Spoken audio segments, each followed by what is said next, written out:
नमस्कार, MK न्यूजमध्ये आपलं स्वागत आहे। मुलांना उन्हाळ्याची सुट्टी लागली, मात्र लोकसभेच्या निवडणुकीत पालकवर्ग अडकून पडला। जशी निवडणूक संपली तसे लोक फिरायला बाहेर पडले, त्यामुळे सायबनमध्ये सध्या रोज गर्दी होतीये।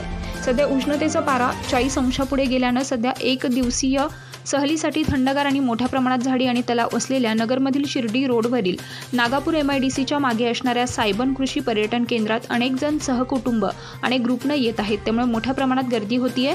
शहराजवळ कापूरवाडी, पिंपळगाव, माळवी, बारदरी येथील तलावातील पाणी कमी होत आहे, मात्र सायबनमधील तलावात मोठ्या प्रमाणात पाणी आहे। बोटिंगची सोय आहे, त्यामुळे नगरकरांना अगदी जवळ बोटिंगचा आनंदही मिळत आहे। नगर शहराच्या जवळ तशी पण कुठे बोटिंगची सोय नाही। नगरमध्ये येणारे पाहुणे पर्यटक एक दिवसासाठी सायबनमध्ये भेट देतात आणि बोटिंग बरोबर इतरही खेळाचा आनंद घेतात। सायबनमध्ये पपेट शो आणि गाडी हे एक विशेष आकर्षण आहे। डोनाल्ड डक, मिकी माऊस आणि अलिबाबाची गुहा आणि उंच उंच टेकड्या, ज्याच्या बाजूने जाणाऱ्या रेल्वे गाडीचा कर्कश आवाज आणि मोहिते करणारे परिसरातील संगीत, जुन्या नव्या गाण्यांची रेलचेल हे सर्व आकर्षित करणारं आहे।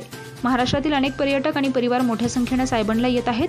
निसर्गरम्य असणारे वातावरण तसेच झाडी आणि शुद्ध हवा यामुळे मन प्रसन्न राहतं।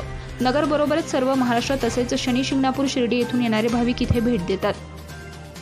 प्रतिनिधी महेश कांबळे, MK न्यूजसाठी अहमदनगर।